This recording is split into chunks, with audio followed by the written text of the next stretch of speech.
Dear students, आप सबों का एक बार फिर से स्वागत है।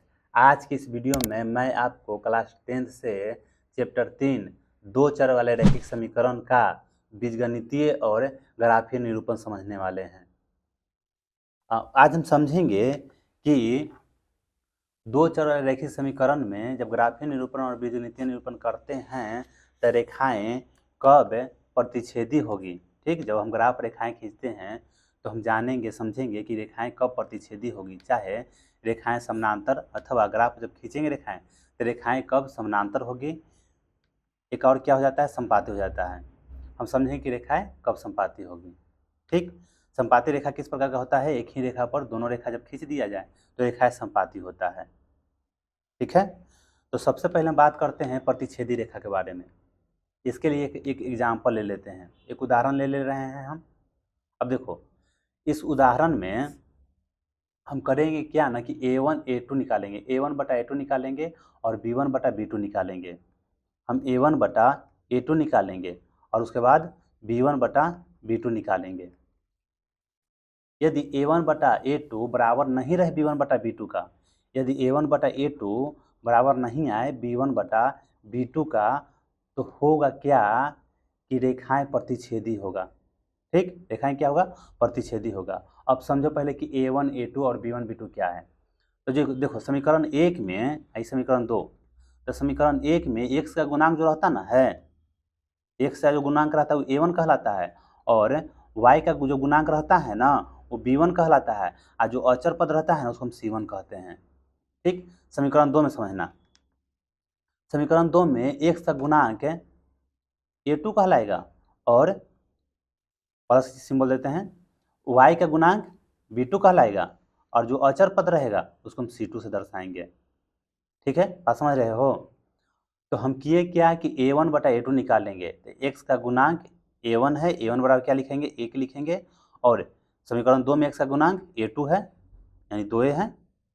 ठीक, यानी a1 बटा a2 निकाले। उसके बाद क्या निकालना है, b1 बटा b2 निकालेंगे, तो y का गुणांक 3 यानी b1 लिख लिए हम, और समीकरण 2 में y का गुणांक कितना है, -3 है। कट कितना आ जाएगा, 1 बटा -1 आ जाएगा। तो हम पा रहे हैं, क्या पा रहे हैं कि a1 बटा a2 बराबर नहीं है b1 बटा b2 के। तो तब जो रेखाएं होगा ना, जब ग्राफ पर जब रेखाएं खींचेंगे तो दोनों रेखाएं एक दूसरा के प्रतिच्छेद कर देगी। ठीक, और क्या ध्यान रखना है, तो जब एक ही बिंदु पर जब दोनों रेखाएं एक ही बिंदु पर प्रतिच्छेद करें तो केवल एक हल होगा, यानी कि अद्वितीय हल होगा, दूसरा कोई हल नहीं होगा। तो कहने का मतलब ना कि हमको इस चार्ट को याद करना इंपॉर्टेंट हो जाता है।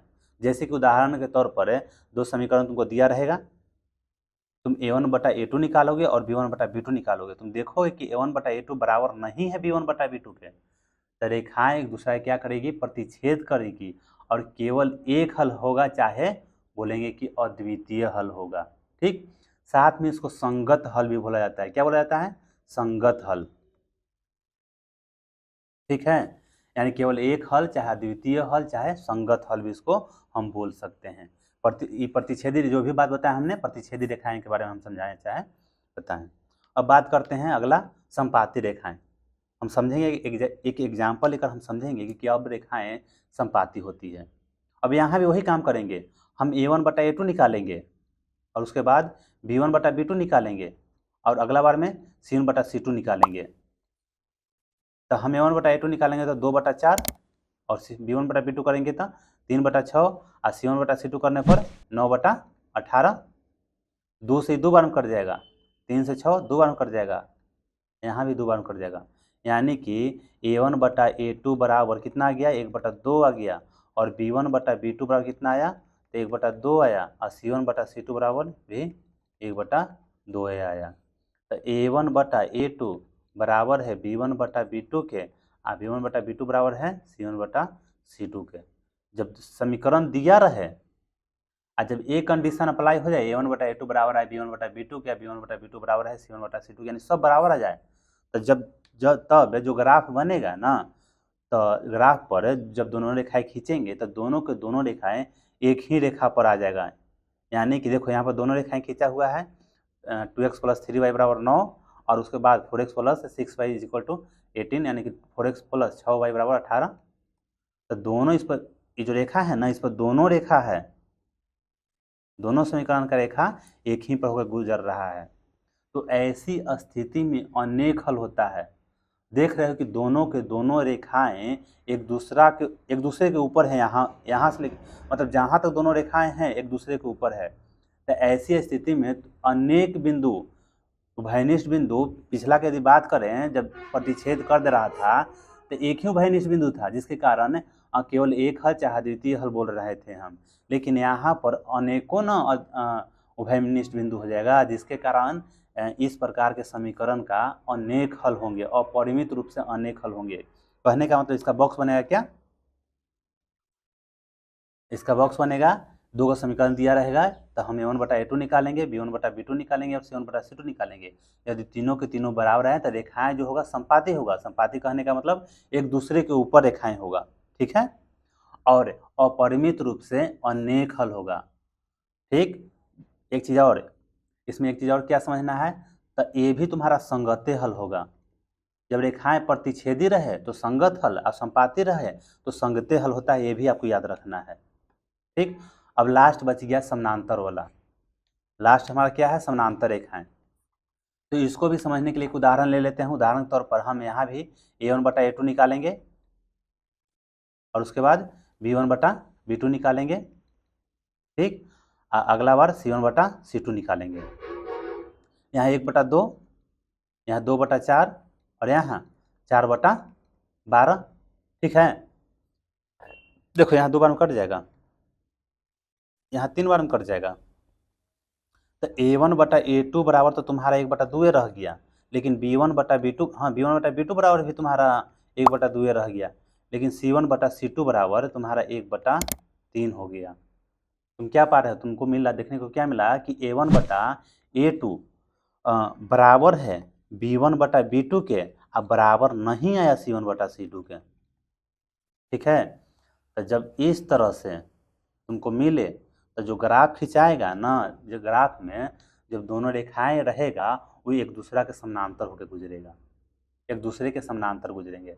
समानांतर रेखाएं मतलब समझते हो ना कि जब दो रेखाएं खींचें एक दूसरे को कहीं पर भी कितना भी आगे बढ़ा दें तो कहीं पर भी एक दूसरा को प्रतिच्छेद न करे तो समानांतर रेखाएं कहलाता है।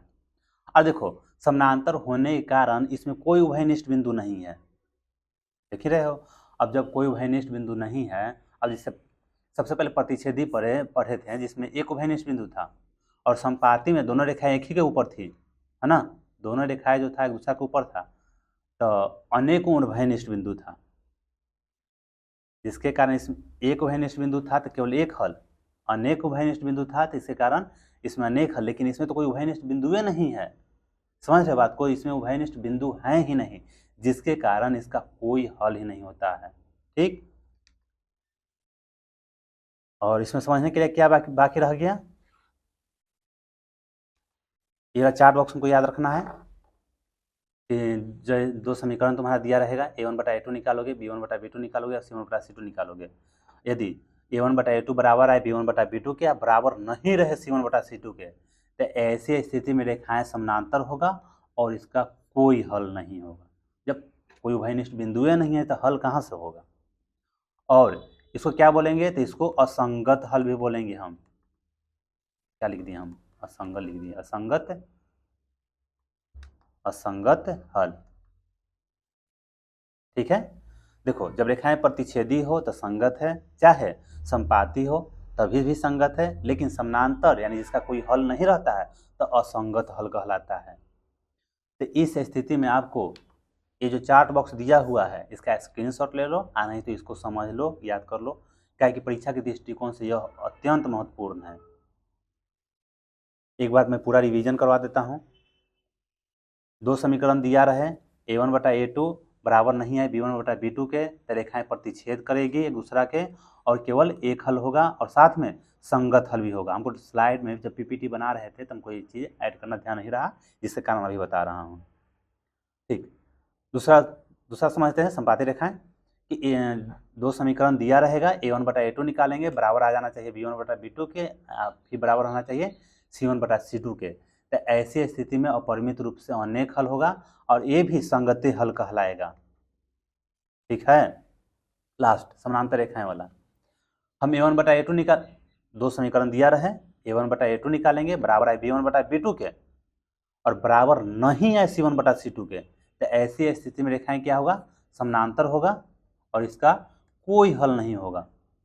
और साथ में क्या कहेंगे, इसको असंगत हल कहेंगे। दो गो संगत हल, क्या कुछ ना कुछ तो हल है ना, एगो पहला वाला में केवल एक हल है, दूसरा में अनेक हल है, हल तो है ना, जिसके कारण संगत हल कहला रहा है। लेकिन यदि हल रहे ही नहीं तो असंगत हल कहलाएगा। तो दोस्तों मैं उम्मीद करता हूं कि आपको यह वीडियो अच्छी लगी होगी। वीडियो अच्छी लगी हो तो वीडियो को लाइक कर चैनल जरूर सब्सक्राइब करें, और हो सके तो इसे अपने दोस्तों में शेयर जरूर करें। Thanks for watching.